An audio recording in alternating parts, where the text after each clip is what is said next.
चलिए सुनते हैं छोटी सी बड़ी प्यारी सी कहानी शीला का साहस। चमनपुर गांव पहाड़ियों के बीच बसा हुआ था। गांव के थोड़ी सी दूर पाठशाला थी। पाठशाला के रास्ते में घने जंगल थे, झाड़ियाँ थीं और पास ही में एक नाला बहता था। नाला पार करके शाला जाना पड़ता था। छोटे बच्चे अकेले जाने में डरते थे, वे बड़े बच्चों के साथ ही आते जाते थे। शीला उसी साल 5वीं कक्षा में पढ़ती थी। वह अपने मोहल्ले के बच्चों को साथ ले जाती और बरसात के दिन थे। शीला बच्चों को लेकर जा रही थी। बच्चे आगे पीछे उछलते कूदते चल रहे थे। शीला ने देखा आज नाले में बहाव तेज है। उसने बच्चों को एक दूसरे का हाथ पकड़वाया और नाला पार करवाने लगी। अचानक मनीष का हाथ छूट गया। वह गिर पड़ा, पानी के साथ बहने लगा। शीला घबराई। उसने तुरंत अपना बस्ता फेंका और तेजी से तैरने लगी। उसकी सांस फूल गई, लेकिन उसने हिम्मत नहीं हारी। वह मनीष के पास पहुंच गई, उसका हाथ पकड़ा और उसे खींच लिया। शीला उसे खींचकर किनारे पर ले आई। वह थक कर दोनों जने गिर गए। इतने में कुछ और बच्चे और गुरुजी भी वहाँ पर आ गए। उन्होंने देखा तो शीला ने मनीष को संभाल लिया और फिर उन्हें वे सब शाला लेके गए। तो इस तरह शीला के साहस की चारों ओर चर्चा फैल गई।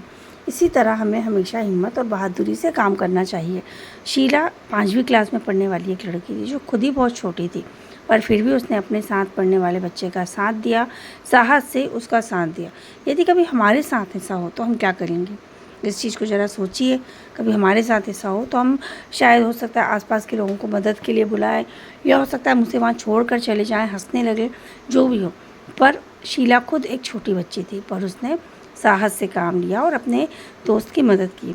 इसी तरह से बच्चों, हमारे सामने कई बार ज़िंदगी आएगी।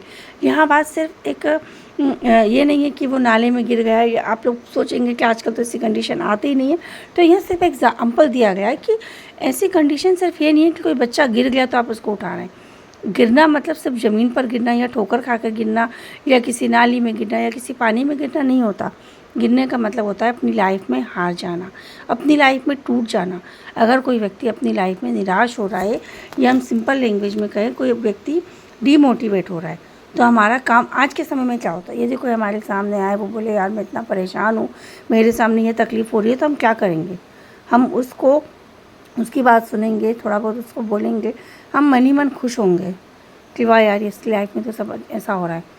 तो हमें ऐसा नहीं करना चाहिए। अगर कोई व्यक्ति डीमोटिवेट हो रहा है तो हमारा सबसे पहला काम है कि हम उसे मोटिवेट करें, हम उसे जीवन में आगे बढ़ने की सलाह दें। हो सकता है हमारी एक छोटी सी सलाह उस व्यक्ति के काम आ जाए।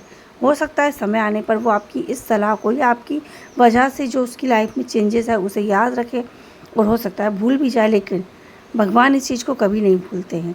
तो हमेशा अच्छे कर्म करते रहिए, हमेशा लोगों को आगे बढ़ने की प्रेरणा देते रहिए। राधे राधे।